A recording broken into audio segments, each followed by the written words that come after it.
The Machine Stops by E.M. Forster. This story is found in Volume F of our textbook on pages 253 through 275. Contextual information. The Machine Stops was published in the Edwardian era, which was from 1901 through 1914. It was released during the time of the Industrial Revolution prior to World War I. There was a large increase in technology, and it was the height of the British Empire. Forster had anxieties about the future, including technology and machines. This was Forster's response to 20th century technological enthusiasm. Electricity, aviation, cinema, and the telephone were his biggest concerns. He includes warning about technologies in his writings. Forster challenged if technical progress was equivalent to moral and social progress in his writings. Forster critiqued bureaucracy and standardization, and he had humanist beliefs. He shared his worry about the cons of large systems, both in government and technology. He had a fear of reduction of individuality and critical thought. Themes of his writing included themes of future dystopian novels, and some of those key themes included dangers of valuing rationality over human emotion, technological dependence and flaws within the systems, potential for society to become overly relied on power and centralizing force. The author's biography. E.M. Forster was born in 1997 and passed in 1970. And E.M. is short for Edward Morgan. He was born in London, England on January 1st, 1897, to a middle-class English family. His father passed away when he was young, and he was primarily raised by his mother and his aunt. He wrote 6 novels and multiple short stories. Themes in his writings included class systems, individuality, and colonialism. He passed on June 7, 1970, in Coventry, England. Genres in The Machine Stops include science fiction. He had predicted future technologies, including phones, video calls, artificial intelligence, and the internet. Another genre is dystopian fiction, which is prediction of a dark future. And some aspects of that are a society without freedom, no individuality, and loss of human connections. Themes in The Machine Stops include over-reliance on technologies, which includes the unreliability of machines, loss of human skills, and human value. It also includes loss of knowledge, which machines work for people. So therefore, people begin to worship the machines, which ultimately relies in loss of creativity and loss of critical thinking skills. The last theme is control and rebellion. The machine symbolizes oppression and effort to get a system put back into place. A system with order put back into place. Main characters in The Machine Stops includes Vashti, who is the mother of Kuno. She worships the machine and has no interest in changing that. Kuno is the son of Vashti. He is curious and rebellious, and he longs for true human connections. And the machine, who is an interpersonal metaphorical system who governs every aspect of life and represents an oppressive system. The Machine Stops plot summary. It is set in the future, where humanity is underground, isolated, and controlled by the machine. Communication is through sending messages on screens similar to modern-day phones or tablets, and humans rarely leave their room. Vashti believes the machine, and Kuno rebels against the machine. Earth's surface is forbidden and considered dangerous. However, Kuno, who is rebellious, goes to the Earth's surface. He learns that the outside world is still habitable. Kuno wants to leave with his mom before it's too late.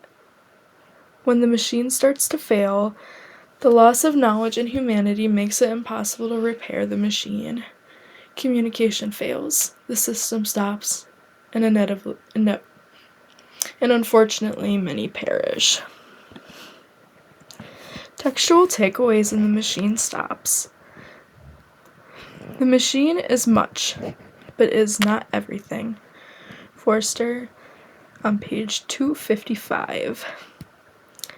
References, The Machine Stops references oppression and control caused by the government and people in power. It predicts the world of social media and reliance on systems of technology, for example, remote living and working, referenced before it became a reality. An example of this would be this presentation. I am doing it remotely. Convenience replaced connections, which ultimately caused the humanity to crumble. Systems and machines are good tools, but they are just tools. A larger issue comes when humanity depends on them. An example of this in the text is Kuno. He had isolated himself. For a moment, Vashti felt lonely. Then she generated the light, and the sight of her room, flooded with the radiance and studded with electric buttons, revived her. There were buttons and switches everywhere, buttons to call for food, for music, for clothing. There was the hot bath button, by pressure of which a basin of imitation marble rose out of the floor, filled the brim with warm deodorized liquid.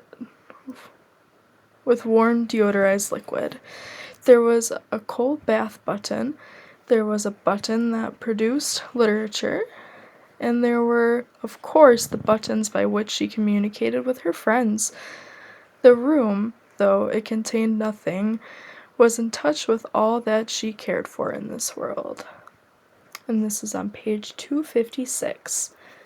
Textual takeaway references include replacing human emotion with the connection of things provided by the machine, not true happiness, just objects, and artificially identified happiness.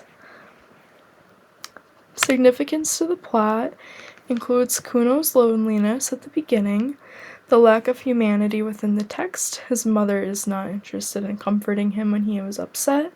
She left him and enjoyed the features of the machine. This text also foreshadows to the machine's future failure, my understanding and identifications. This is an important part of the plot because it foreshadows the failure of the machine. All of the convenience the machine offers is more important to Vashti than her own son's emotions. This is the turning point for Kuno. He is ready to repel and fight for human connections that his mother and the machine have failed to provide him with. My next example from the text is the machine. They exclaimed, "Feed us, and clothe us, and house us. Through it we speak to one another. Through it we see one another, and we have our being. The machine is the friend of ideas, an enemy of superstition. The machine is omnipotent,